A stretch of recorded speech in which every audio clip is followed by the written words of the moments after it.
Everyone, मैं आज आपके सामने पॉलिटी की PYQ सीरीज़ लेके आई हूँ जो DSSB ASO एग्जाम में पहले पूछे गए हैं। वो सारे क्वेश्चन इसमें डले हुए हैं। तो हमने इसको 4 पार्ट्स में डिवाइड कर दिया है। तो आज इसका ये फर्स्ट पार्ट है और लेक्चर के एंड में हम बताएंगे कि कौन से टॉपिक से ज़्यादा क्वेश्चन निकल के आए हैं। तो आप प्लीज़ एंड तक ज़रूर देखिए। पहला क्वेश्चन देखते हैं। पहले क्वेश्चन में पूछा गया कि राज्यसभा में कौन से स्टेट की जो सीट्स हैं वो 3rd लार्जेस्ट सीट है। तो कौन सा स्टेट है हमारा? तमिलनाडु। फर्स्ट पे कौन है हमारा? यूपी। और सेकंड पे हमारा महाराष्ट्र। 3rd लार्जेस्ट सीट किसकी है? हमारी तमिलनाडु की है। और मैं साथ साथ में ये भी बताते जाऊंगी कि जो मैंने पॉलिटी की सीरीज़ पढ़ाई है तो आखिर वो कौन से टॉपिक में कौन से लेक्चर में हमने ये वाला क्वेश्चन कवर करवाया है आपका।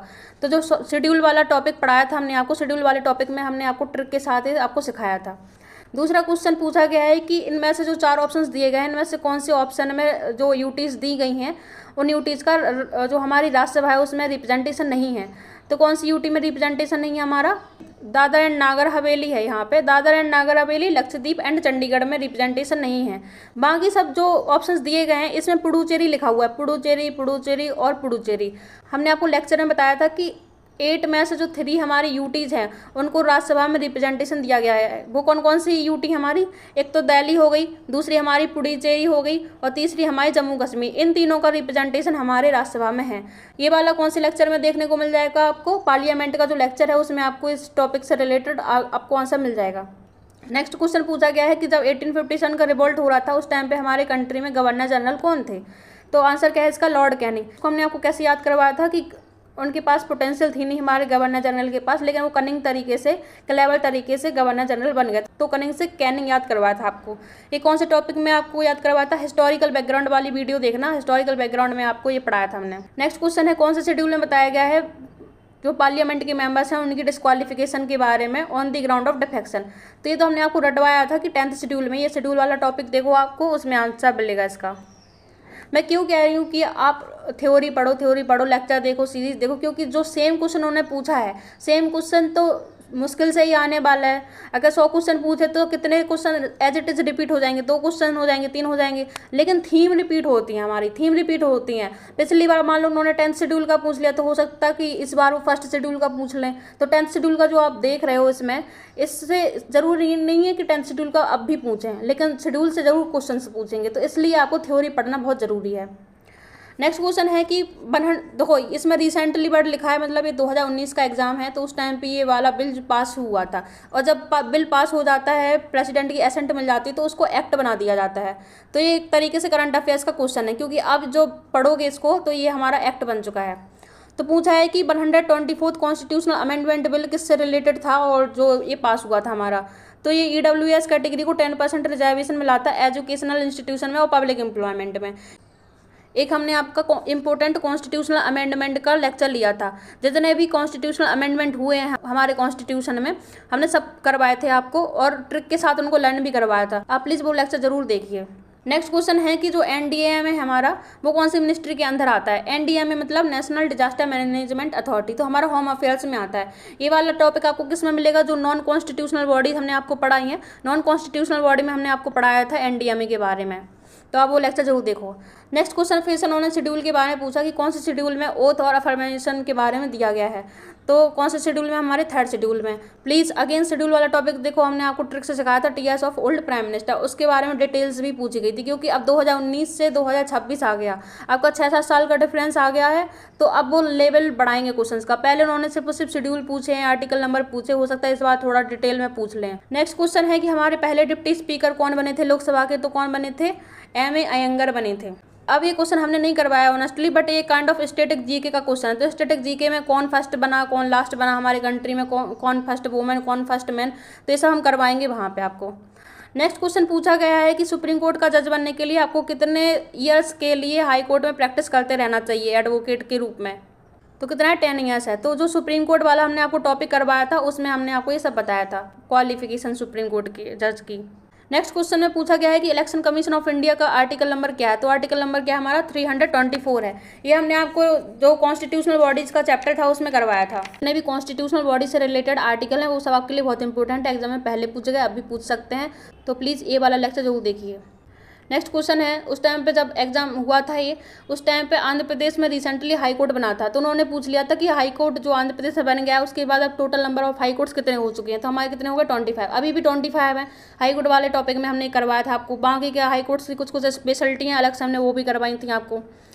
नेक्स्ट क्वेश्चन में पूछा गया है कि कौन से आर्टिकल में बोला गया है कि state should ensure access to justice for all, कि सबको जस्टिस मिले, ऐसा कौन से आर्टिकल में बोला गया है। तो पहली बात तो ये डीपीएसपी में, तो सारे ऑप्शन सीटीपीएस में डीपीएसपी के दिए गए, तो आर्टिकल 39A। और सच बताएं तो हमने आपको ट्रिक से सब याद करवाए थे, तो आप प्लीज़ एक बार डीपीएसपी का जो लेक्चर है हमारा वो जरूर देखिए, क्योंकि हमने जितनी डीपीएसपी थी वो हमने सब आपको ट्रिक से सिखाई थी। नेक्स्ट क्वेश्चन पूछा गया है कि इमरजेंसी प्रोविजन कौन से हमारे पार्ट में आता है, तो पार्ट हमारे 18 में आता है। या तो आप इमरजेंसी प्रोविजन वाला लेक्चर देख लीजिए, जो हमने 25 पार्ट्स ऑफ इंडियन कॉन्स्टिट्यूशन वाला लेक्चर डाला है उससे देख लीजिए आप, क्योंकि नेक्स्ट टाइम जरूर नहीं है वो इमरजेंसी का पूछे, नेक्स्ट टाइम वो किसी और का पूछ सकते हैं पार्ट। क्वेश्चन है कि who was the temporary chairman of constituent assembly, कौन थे हमारे टेम्परेरी चेयरमैन कॉन्स्टिट्यूएंट असेंबली के, तो वो थे सच्चिदानंद सिन्हा। ये हमने कौन से टॉपिक में करवाया था, मेकिंग ऑफ इंडियन कॉन्स्टिट्यूशन में हमने ये करवाया था आपको। नेक्स्ट क्वेश्चन पूछा गया है कि आर्टिकल नंबर ये दिए गए हैं 239A और 239AA, तो ये कौन से सब्जेक्ट से रिलेटेड हैं, तो ये हमारे यूटीज़ के जो यूनियन टेरिटरीज हैं उनके एडमिनिस्ट्रेशन से रिलेटेड है। ये वाला टॉपिक हमने कहाँ करवाया है, जो हमारे इंपोर्टेंट 25 पार्ट्स वाला लेक्चर है उसमें मिल जाएगा आपको। नेक्स्ट क्वेश्चन पूछा गया है कि जो 123rd कॉन्स्टिट्यूशनल अमेंडमेंट बिल उस टाइम पे लोकसभा में 2017 में पास किया गया था, वो किससे रिलेटेड था, तो किससे था, national commission for backward class. आप प्लीज़ एक बार फिर से मैं बोलूँगी कॉन्स्टिट्यूशनल अमेंडमेंट वाला जरूर लेक्चर देखिए, क्योंकि हमने आपको सब चीज़ें ट्रिक से सिखाई हैं। नेक्स्ट क्वेश्चन है कि कौन से स्टेट में लेजिस्लेटिव काउंसिल नहीं है, तो कौन से में नहीं है, मध्य प्रदेश में। हमारे यहाँ पे 6 स्टेट्स हैं जिसमें लेजिस्लेटिव काउंसिल है, कौन कौन से, ऊपर 2 नॉर्थ साइड में है यूपी बिहार, नीचे हमारे 4 हैं, कौन कौन से, आंध्र प्रदेश, कर्नाटका, महाराष्ट्र और एक हमारा तेलंगाना। नेक्स्ट क्वेश्चन पूछा गया है कि जम्मू कश्मीर को कौन से आर्टिकल से स्पेशल स्टेटस मिलता है, तो आर्टिकल कौन सा, आर्टिकल 370। अब ये जो एग्जाम है वो हमारा 2019 में हुआ था, उस टाइम पे हॉट टॉपिक था, करंट अफेयर्स में था, तो इसलिए क्वेश्चन पूछ लिया है। नेक्स्ट क्वेश्चन पूछा है कि फाइनेंशियल इमरजेंसी से रिलेटेड कौन सा आर्टिकल है, तो हमारा आर्टिकल कौन सा, 360। अब ये इमरजेंसी प्रोविजन वाला लेक्चर देखना, आप पूरी डिटेल्स आपको मिल जाएंगी इसमें। नेक्स्ट क्वेश्चन पूछा गया है कि कौन से कॉन्स्टिट्यूशनल अमेंडमेंट से जो फ्री और कंपलसरी एजुकेशन बच्चों को मिलनी चाहिए वो लाया गया था, तो कौन सा हुआ था, 86 कॉन्स्टिट्यूशनल अमेंडमेंट। अब पता है ये सेम टाइप का क्वेश्चन उन्होंने तोड़ मड़ोड़ के अलग अलग फॉर्म में डाल के पूछा गया है 2019 के अलग अलग शिफ्टों में। अब आपको आगे मिलेंगे क्वेश्चन, को भी आप कॉन्स्टिट्यूशनल अमेंडमेंट वाले चैप्टर से देख सकते हो। नेक्स्ट क्वेश्चन फंडामेंटल राइट से पूछा है कि जो 4 ऑप्शन दिए इसमें से कौन सा हमारा फंडामेंटल राइट नहीं है, तो कौन सा नहीं है, राइट टू प्रॉपर्टी। ये हमारा अब लीगल राइट बन गया है अंडर आर्टिकल 300A। ये फंडामेंटल राइट वाला चैप्टर देखोगे तो मिल जाएगा आपको। नेक्स्ट क्वेश्चन है लोकपाल सर्च कमेटी को कौन हेड कर रहा है, तो कौन था उस टाइम पे, रंजना प्रकाश देसाई। लेकिन जो आज के टाइम पे ये क्वेश्चन रेलिवेंट नहीं है, क्योंकि सब चेंज वेंज हो गए होंगे, तो ये क्वेश्चन हमारे किसी अपॉइंटमेंट से है, तो जो भी हमारी करंट अफेयर्स में अपॉइंटमेंट होंगी वो हम करंट अफेयर्स में करवाएंगे आपको। नेक्स्ट क्वेश्चन है कि कौन से आर्टिकल से पार्लियामेंट के पास पावर है कि वो किसी भी स्टेट की जो स्टेट लेजिस्लेटिव काउंसिल होती है, विधान परिषद होती है, उसको क्रिएट भी कर सकते हैं, अबॉलिश कर सकते हैं। अब सच बताएं तो स्टेट लेजिस्लेचर वाले टॉपिक में हमने आपको ये बताया है, लेकिन हमने आर्टिकल मेंशन नहीं किया था, तो इसका आर्टिकल बहुत इंपॉर्टेंट आपके लिए आर्टिकल है आपका 169। नेक्स्ट आर्टिकल फिर से उन्होंने नेशनल इमरजेंसी का पूछ लिया, पहले फाइनेंशियल इमरजेंसी का आर्टिकल पूछा, अब उन्होंने नेशनल इमरजेंसी का पूछ लिया, तो आर्टिकल कौन सा है, 352। अच्छा मैं एक बात और बताऊं, मैंने पहले पॉलिटी की सीरीज जब स्टार्ट की थी तो टॉपिक वाइज की थी, बाद में मुझे क्या लगा कि कोई बच्चे ऐसे भी हो सकते जो वन गो में देखना चाहें, तो मैंने सारी सीरीज जो टॉपिक वाइज थी तो मैंने क्या किया कि सबको सीक्वेंस में डाल के कंबाइन कर दिया, तो वो 6 आवर्स की मैराथन बन गई। अब हो सकता है बच्चों को लगता हो कि मैडम ये कैसे पढ़ा रही हैं, हेलो बच्चों आज हम पढ़ते हैं, क्योंकि मैराथन में तो ऐसा नहीं बोलेंगे बार बार हेलो बच्चों आज हम पढ़ते हैं ये वाला टॉपिक। तो अगर आप लेकिन उसको पेशेंसली 6 घंटे दोगे और 1.5x से अगर सुन सकते हो तो सुन लोगे, तो आपका थोड़ा बहुत टाइम और सेव हो जाएगा। तो प्लीज़ अगर आप देख लोगे ना तो आपको बहुत बेनिफिट मिलने वाला है पॉलिटी से, बट थोड़ा तो पेशेंस होना चाहिए कि मैडम को कम से कम 15 मिनट तो सुन लो, 10 मिनट बाद 15 मिनट बाद आपको समझ में आ जाएगा कि क्वालिटी कंटेंट प्रोवाइड कर रही हैं, साथ में जो भी वो पढ़ा रही हैं। मैं कोशिश करती हूँ कि जहाँ भी फैक्चुअल इन्फॉर्मेशन हो वहाँ बच्चों को फैक्चुअल इन्फॉर्मेशन उधर के उधर ही याद हो जाए। मैं कोई ना कोई ट्रिक से निमोनिक से आपको याद करवाने की कोशिश ज़रूर करती हूँ। इनफैक्ट जो 25 पार्ट्स हैं वो जनरली याद नहीं होते हैं बच्चों को, लेकिन जो हमने आपको 25 पार्ट्स की वीडियो डाली थी उसको भी हमने ट्रिक से सिखाया था और कुछ निमोनिक से भी सिखाया था। नेक्स्ट क्वेश्चन फंडामेंटल राइट से पूछा गया है। क्या क्वेश्चन है कि कौन से फंडामेंटल राइट से हमको इक्वालिटी ऑफ अपॉर्चुनिटी मिलती है, किस चीज़ में, पब्लिक एम्प्लॉयमेंट में। तो कौन सा आर्टिकल है हमारा, आर्टिकल 16। आर्टिकल 17 हमारा अनटचेबिलिटी से रिलेटेड है। आर्टिकल 19 में क्या है वो आपको बताना है। आर्टिकल 14 में क्या है, right to equality. Next question पे चलते। देखो इस टाइप का क्वेश्चन हमें पहले ही मिला था, लेकिन इस बार उन्होंने दूसरे फॉर्मेट में डाल के इसको पूछ लिया दोबारा से। कि कौन सा कॉन्स्टिट्यूशनल अमेंडमेंट हुआ था जिससे वो एंटी डिफेक्शन लॉ लेके आए थे। तो कौन सा था हमारा 52 सेकंड कॉन्स्टिट्यूशनल अमेंडमेंट था और 10th शेड्यूल था हमारा। 10th शेड्यूल अलग शिफ्ट में शेड्यूल का पूछ लिया, इस बार अमेंडमेंट का पूछ लिया। तो हमने ये करवाए हैं आपको कॉन्स्टिट्यूशनल अमेंडमेंट वाले टॉपिक में। नेक्स्ट क्वेश्चन फिर से हमारा फंडामेंटल राइट से उन्होंने पूछ लिया कि जो मार्शल लॉ है हमारा वो कौन से आर्टिकल से रिलेटेड है। तो मार्शल लॉ हमारा कौन से है, 33 और 34। बेसिकली बताऊं तो 34 से ही है, और 33 में दिया गया है कि जो हमारी पुलिस फोर्सेस हैं, आर्मी ऑफिसर्स हैं, इन सब के जो राइट्स होते हैं, फंडामेंटल राइट्स होते हैं, वो कम होते हैं। तो हमारी पार्लियामेंट को इन लोगों के राइट्स कम करने के लिए लॉ बनाने की पावर है। 34 में हमारे मार्शल लॉ की बात की गई है, क्योंकि ये जो बाकी के आर्टिकल हैं ये अलग अलग फंडामेंटल राइट से रिलेटेड हैं। और आर्टिकल जो हमारा 9, 10 है, फंडामेंटल राइट हमारे कहाँ से शुरू होते हैं, 12 to 35 शुरू होते हैं। ठीक है, अब इसको कैसे एलिमिनेट करते हैं वो बता रहे हैं। अब 12 से 35 के ब्रैकेट में ये दोनों ऑप्शन तो फिट नहीं होते। ये कौन से ऑप्शन में फिट होते हैं, ये हमारे सिटीजनशिप में आते हैं। नेक्स्ट क्वेश्चन में पूछा गया कि पंचायती राज की पावर्स और रिस्पॉन्सिबिलिटी के बारे में कौन से शेड्यूल में लिखा है। तो 11th शेड्यूल। तो मैं आपको बता रही हूँ, इन दी एंड में आप पूरा लेक्चर देखना, इन दी एंड आपको बताएंगे कि कौन से टॉपिक से ज़्यादा क्वेश्चन निकल के आ रहे हैं। अगर आप वो दोनों टॉपिक कर लोगे तो आपका 50% आपके क्वेश्चन वहीं से बनने वाले हैं।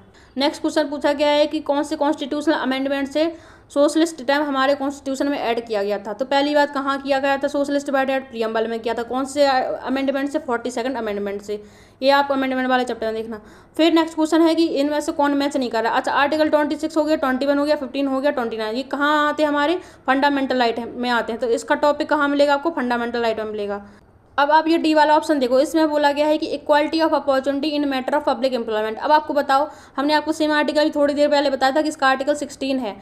एम्प्लॉयमेंट में इक्वालिटी ऑफ अपॉर्चुनिटी आर्टिकल 16 में आता है, और एजुकेशन में इक्वालिटी ऑफ अपॉर्चुनिटी हमारा आर्टिकल 15 में आता है। ये बात ध्यान रखना।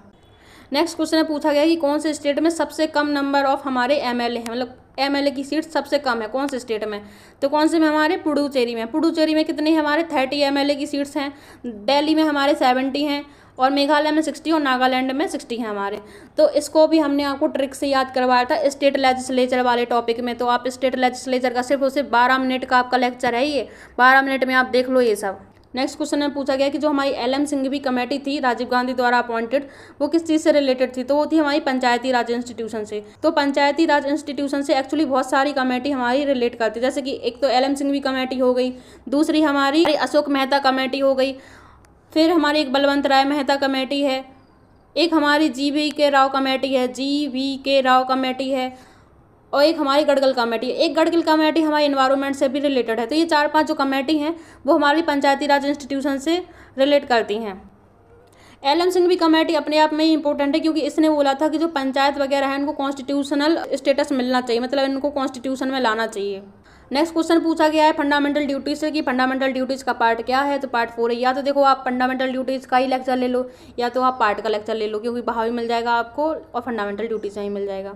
नेक्स्ट क्वेश्चन पूछा गया है अगेन फंडामेंटल राइट से कि आर्टिकल नंबर 23 और 24 किससे रिलेटेड है हमारे। तो राइट अगेंस्ट एक्सप्लॉयटेशन से रिलेटेड है। पता है हमने आपको जो 6 हमारे फंडामेंटल राइट्स हैं उसकी ट्रिक सिखाई थी, कैसे EF अगेन E, और उसके बाद सबसे लास्ट में क्या आती है हमारी, रेमेडीज आती हैं, रेमेडीज आती है। इस तरीके की हमने ट्रिक्स आपको सिखाए थे सारे के सारे। अच्छा, थोड़ा सा अगर इसको एलिमिनेट करना हो जिसको बिल्कुल भी आइडिया नहीं है वो कैसे कर सकता है।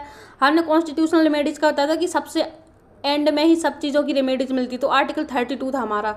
लेजिस्लेटिव प्रोसीजर नहीं हो सकता क्योंकि हमारा पार्ट 5 में आता है, parliament and all.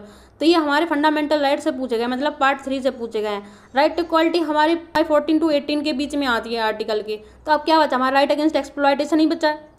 Next question फिर से उन्होंने फंडामेंटल राइट का पूछा है कि कौन से आर्टिकल के अंडर जो हमारे माइनॉरिटीज़ हैं, कौन से लिंग्विस्टिक माइनॉरिटीज़ और हमारे रिलीजियस माइनॉरिटीज़, उनको एजुकेशनल इंस्टीट्यूशंस को इस्टेब्लिश और एडमिनिस्टर करने की पावर है या राइट है उनका। तो कौन सा आर्टिकल हमारा, आर्टिकल 30 है हमारा।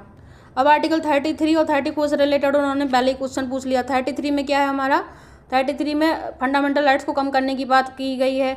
आर्टिकल 35 में क्या है हमारा, आर्टिकल 35 में बोला है कि कुछ जो लॉज बनाने हैं फंडामेंटल राइट से रिलेटेड वो हमारे सिर्फ पार्लियामेंट के पास है। नेक्स्ट क्वेश्चन इसमें प्रिंट नहीं है, मैं बताती हूँ नेक्स्ट क्वेश्चन क्या था हमारा। नेक्स्ट क्वेश्चन था कि यहाँ पे 4 ऑप्शंस दिए थे, उसमें पूछा गया था कि इनमें से कौन हमारे ड्राफ्टिंग कमेटी का मेंबर नहीं है। जो हमारी कॉन्स्टिट्यूशन की ड्राफ्टिंग कमेटी बनी थी जिसके हेड कौन थे, हमारे भीमराव अम्बेडकर थे, तो इनसे कौन सा मेंबर ड्राफ्टिंग कमेटी का मेंबर नहीं था। तो यहाँ पे जो 2 ऑप्शन दिए गए हैं एन गोपाल स्वामी अयंगर और डीपी खेतन, तो ये डीपी खेतन और एन गोपाल स्वामी अयंगर ये दोनों ही हमारे ड्राफ्टिंग कमेटी के मेंबर्स थे। तो उसमें एक ऑप्शन अलग दिया था, वी के कृष्ण मेनन दिया था, तो वो नहीं थे, बट ये दोनों तो हमारे ड्राफ्टिंग कमेटी के मेंबर हैं। अभी आपको टॉपिक आपको मेकिंग ऑफ कॉन्स्टिट्यूशन मैंने आपको पढ़ाया था, उसमें आपको बोला था ड्राफ्टिंग कमेटीज के जो मेंबर हैं उन सबका नाम जो है ज़्यादातर उन सबका नाम कृष्ण भगवान पे है, उनको याद भी करवाया था हमने।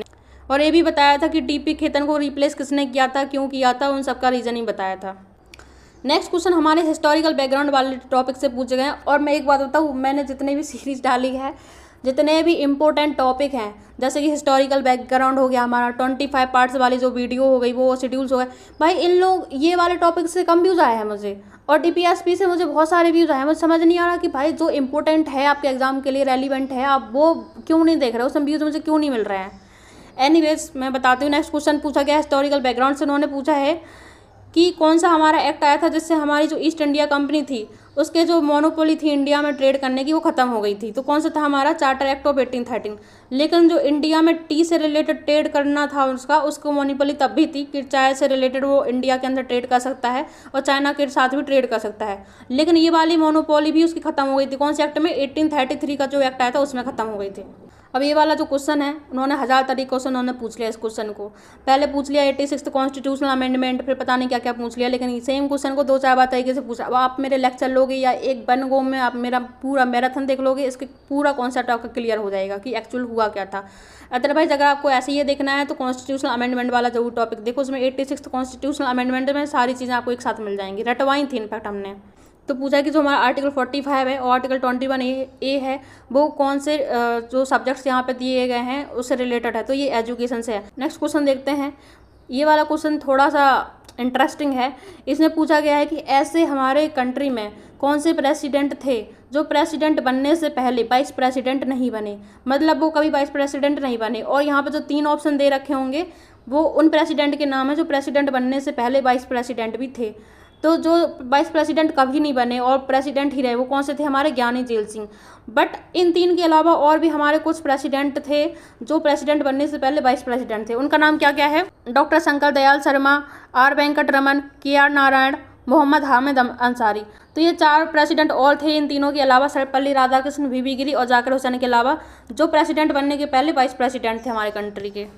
नेक्स्ट क्वेश्चन में उन्होंने 7th शेड्यूल से रिलेटेड पूछा है। 7th शेड्यूल में हमारी 3 लिस्ट की बात की गई है, union list, state list, concurrent list. अब ये वाला भी टॉपिक हमने शेड्यूल में करवाया है, आपको कुछ हमने लिस्ट के अंडर कौन कौन से सब्जेक्ट्स आते हैं वो भी बताए थे, लेकिन उतना डिटेल में नहीं बताया था, तो मैं अभी आपको बता देती हूँ। इसमें पूछा गया है कि कौन सा सब्जेक्ट यूनियन लिस्ट के अंडर में आता है। तो मैंने बताया था आपको उस लेक्चर में कि यूनियन लिस्ट के अंडर वही सब्जेक्ट आते हैं जो हमारे कंट्री के लेवल, होल कंट्री के लेवल पे इंपॉर्टेंट होते हैं। रेलवे जो है यूनियन लिस्ट में आता है। बाकी का जो एजुकेशन दिया है, फैमिली प्लानिंग दी है, ये फॉरेस्ट दिया है, ये हमारे तीनों के तीनों जो दिए हैं वो कंकरेंट लिस्ट में आते हैं हमारे। इस क्वेश्चन में थोड़ी और इन्फॉर्मेशन ले लो। यूनियन में हमारे इनिशियली कितने सब्जेक्ट्स थे, हमारे 97 थे। स्टेट में हमारे इनिशियल कितने सब्जेक्ट थे, हमारे 66 थे। और कंकरेंट में हमारे इनिशियल कितने सब्जेक्ट थे, 47 थे। लेकिन फिर बाद में कितने हो गए, 97 से 100 बन गए हमारे, और हमारे ये 66 थे स्टेट लिस्ट में, तो ये 66 से 61 हो गए, मतलब 5 कम हो गए। और ये हमारे 5 कहाँ बढ़ा दिए, हमारे 47 से 52, मतलब कंकरेंट लिस्ट में 5 बढ़ गए और स्टेट लिस्ट में 5 कम हो गए हमारे। तो अभी फिलहाल यूनियन लिस्ट में 100 है सब्जेक्ट हमारे, स्टेट लिस्ट में 61 है और हमारे कंकरेंट लिस्ट में 52 हैं। यूनियन लिस्ट में कौन कौन से सब्जेक्ट आते हैं जो हमारे कंट्री लेवल पे, होल कंट्री की यूनिटी के लिए और पूरे कंट्री के लिए इंपॉर्टेंट हैं और उनका यूनिफॉर्म रहना बहुत ज़रूरी है। जैसे कि डिफेंस आ गया हमारा, फॉरेन अफेयर्स आ गया, एटॉमिक एनर्जी, रेलवे, ये सब होते हैं हमारे। स्टेट लिस्ट में कौन आते हैं, जैसे कि हेल्थ हो गई हमारी, पुलिस हो गई, एग्रीकल्चर हो गया, लोकल गवर्नमेंट मतलब हमारी पंचायती राज वगैरह हो गई। तो ये सब हमारे किस में आते हैं, स्टेट लिस्ट में आते हैं। कंकरेंट लिस्ट में कौन आते हैं, कंकरेंट लिस्ट में पहली बात तो ये एजुकेशन, फैमिली प्लानिंग, फॉरेस्ट, ये सब आते हैं। पहले बच्चे की पढ़ाई करवा दो, शादी होगी तो मैरिज भी हमारा कंकरेंट लिस्ट में आता है। शादी के बाद फैमिली प्लानिंग भी करवा दो, वो भी हमारा कंकरेंट लिस्ट में आता है। मैरिज के बाद फिर फैमिली प्लानिंग के बाद फिर डाइवोर्स करवा दो, वो भी हमारा कंकरेंट लिस्ट में आता है।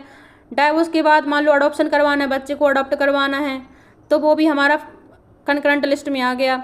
उसके बाद क्रिमिनल लॉ, लेबर वेलफेयर, ये सब हमारे कंकरेंट लिस्ट में आते हैं। नेक्स्ट क्वेश्चन है शिमला एग्रीमेंट किन दो लोगों के बीच में हुआ था, तो वो आता हमारा इंदिरा गांधी और जुल्फिकार अली भुट्टो के बीच में। अब ये क्वेश्चन जो है वो पोस्ट इंडिपेंडेंस का क्वेश्चन है। 1972 के आसपास ये शिमला एग्रीमेंट हुआ था हमारा, तो तब का क्वेश्चन है, तो ये पोस्ट इंडिपेंडेंस में क्वेश्चन आता है हमारा। नेक्स्ट क्वेश्चन हमारे प्रेसिडेंट वाले टॉपिक से आया है और ये हमने आपको प्रेसिडेंट वाले लेक्चर में करवाया भी था कि प्रेसिडेंट भी एक तरीके का लॉ पास करते हैं जिसकी जो इफेक्टिवनेस होती है वो पार्लियामेंट के लॉ पास करने जैसी ही होती है, और वो तब करते हैं जब 2 या 2 में से कोई भी एक हाउस सेशन में नहीं होता, तो उसको हम क्या बोलते हैं, तो उसको हम क्या बोलते हैं, ऑर्डिनेंस बोलते हैं। रिट किसे बोलते हैं, जो हमारे जुडिशरी रिट इशू करती है उसको बोलते हैं। समन कब होता है, जब प्रेसिडेंट हमारे जो पार्लियामेंट के सेशन होते हैं उनको बुलाते हैं, तो उसको समन बोलते हैं। वीटो किस चीज़ को बोलते हैं, जब हमारी प्रेसिडेंट के पास लोकसभा राज्यसभा से बिल पास होके पहुंचता है तो उनके पास उस बिल को एसेंट देने की ना देने की वो सबकी वीटो पावर होती है, तो उसको वीटो पावर बोलते हैं। अब हमने अपने 42 क्वेश्चंस देखे हैं। इस तरीके के हमारे पास 4 पार्ट हैं, हमने पार्ट 1 लाया आपके पास। पार्ट 4 के अंदर लगभग 150 के आसपास क्वेश्चंस हैं। अब हमने जो 42 क्वेश्चंस लाए हैं, अब हम देखते हैं इसका एनालिसिस करते हैं आखिर 42 क्वेश्चन से मेजोरिटी ऑफ क्वेश्चंस कहाँ से पूछे गए हैं। तो मेजोरिटी ऑफ क्वेश्चंस मतलब 42 में से आपके ऑलमोस्ट 20 क्वेश्चंस आपकी कॉन्स्टिट्यूशनल आर्टिकल्स, जो डिफरेंट आर्टिकल्स हैं उससे पूछे गए हैं, जो हमारे शेड्यूल्स हैं, जो हमारे 25 पार्ट्स हैं और जो हमारे की अमेंडमेंट्स कॉन्स्टिट्यूशनल अमेंडमेंट से पूछे गए हैं। और हमने आपको ये सारे टॉपिक करवा रखे हैं। कॉन्स्टिट्यूशनल अमेंडमेंट की अलग से लेक्चर वीडियो डली है, शेड्यूल्स की अलग डली है, पार्ट्स की अलग डली है, आर्टिकल्स हमारे डिफरेंट टॉपिक में करवाए हैं। लेकिन अगर आपको फिर भी मेजोरिटी ऑफ आर्टिकल करने हैं कवर, तो आप हमारे कॉन्स्टिट्यूशनल बॉडीज़ की वीडियो डली है वो देख लो, क्योंकि वहाँ से बहुत सारे आर्टिकल कवर हो जाएंगे। और एक हमारी इमरजेंसी की वीडियो देख लो, वहाँ से आपके कवर हो जाएंगे। तो गाइज अगर आपको हमारा लेक्चर अच्छा लगा हो और नेक्स्ट लेक्चर भी अगर आपको इसी तरीके से देखना हो तो प्लीज़ मेरा चैनल सब्सक्राइब कर लीजिए। और अगर आपको ये वाला लेक्चर भी अच्छा लगा हो तो एक लाइक कर दीजिए, अपने दोस्तों में शेयर भी कीजिए। Thank you so much.